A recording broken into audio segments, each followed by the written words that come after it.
بسم اللہ الرحمن الرحیم۔ السلام علیکم ورحمۃ اللہ وبرکاتہ۔ ساری مخلوقات کے برابر اللہ کی تعریف کرنے کا مختصر وظیفہ۔ سونے سے پہلے جو شخص یہ کلمات پڑھ لے اسے اللہ کی اتنی زیادہ حمد و ثنا کرنے کا ثواب ملتا ہے جتنی حمد و ثنا اللہ کی کل مخلوقات مجموعی طور پر کرتی ہے۔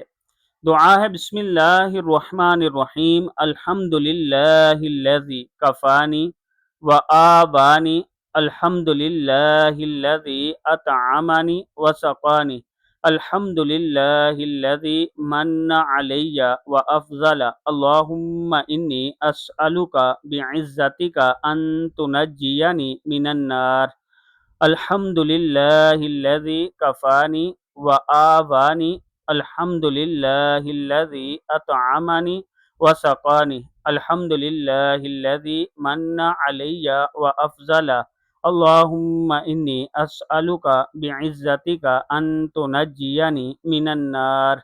ساری تعریف اس اللہ کے لیے ہے جس نے مجھ پر تکلیف سے محفوظ رکھا، جس نے مجھے تکلیف سے محفوظ رکھا اور رہنے سہنے کو جگہ عطا فرمائی۔ ساری تعریف اس اللہ کے لیے ہے جس نے مجھے کھلایا اور پلایا، اور ساری تعریف اس اللہ کی ہے جس نے مجھ پر احسان اور مہربانی فرمائی۔ اے اللہ، میں تجھ سے تیری عزت کے واسطے سے سوال کرتا ہوں کہ تو مجھے آگ سے نجات دے دے۔ صدق اللہ العظیم۔ اللہ تعالی ہم سب کو اس پر عمل کرنے کی توفیق عطا فرمائے، آمین۔